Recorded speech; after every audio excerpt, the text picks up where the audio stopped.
আমি ভোর ৫টার সময় বাড়াইছি, এখন পর্যন্ত আমি তেল পাইনি। ভোর ৫টায় উনি আসছে, এখন বাজে আপনার পৌনে ৬টা, বিকাল মানে সন্ধ্যা পৌনে এখন ৬টা। পর্যন্ত জ্বালানির কোনো সংকট বর্তমানে বাংলাদেশে নেই।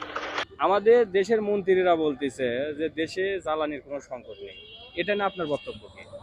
আমার বক্তব্য শুধু সংকট না, অনেক সংকট। আমি ভোর ৫টার সময় বাড়াইছি, এখন পর্যন্ত আমি তেল পাইনি। এখন বর্তমানে আমি নাটোরে যে হাফ রাস্তার এই পাম্পে অপেক্ষা করছি। আমার সিরিয়াল নাম্বার হচ্ছে ৪৩। যদি তকদিরে থাকে তো তেল পাবো। আপনি এখন বাজে কয়টা? ভোর ৫টায় উনি আসছে, এখন বাজে আপনার পৌনে ৬টা, বিকাল মানে সন্ধ্যা পৌনে এখন ৬টা। পর্যন্ত ভাত বলে কোনো জিনিস খাইও নি আমি। ভাতও খাননি? না, না খাই আছি। তেলের জন্য এসে বসে তেলের আছেন? জন্য এসে বসে আছি। তো দেশে তেলের সংকট নাই, তাহলে এই আপনি শুনতেছি এই পাম্পে দিবি, বাগা পাম্পে আগে গেছি। বাগার হচ্ছে লুৎফরের পাম্পে আগে গেছি। ওখান থেকে ঝলমলি আইছি।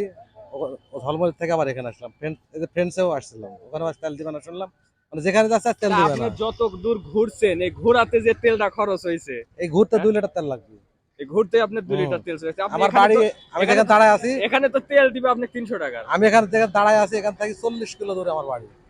তো যাতেই তো আপনার তেল শেষ। সালামপুর, আব্দুলপুর থেকে সালামপুর যেতে হবে, সালামপুর থেকে ৬ কিলো ভিতরে যাওয়া লাগবে। তা আপনার যাতেই তো তেল শেষ হয়ে যাবে। কিছু করার নাই, কিছু করার নাই। কারণ আইসি যখন লিয়ে যাবো, এই জন্য আসি। মানুষের এই তেলের যে কি দুর্ভিক্ষ চলতেছে, আর যে রোদ যাচ্ছে, এখন বর্তমানে ৪১ ডিগ্রি আপনার গরম তাপমাত্রা চলে, এর মধ্যে রোদের মধ্যে মানুষ সিরিয়ালে দাঁড়া আছে তেল সংগ্রহ করার জন্য। আপনারা যারা এই ভিডিও দেখছেন অবশ্যই কমেন্ট বক্সে একটু কমেন্ট করে জানাবেন যে আসলে বর্তমান দেশে তেলের সংকট আছে কিনা, জ্বালানির সংকট আছে কিনা।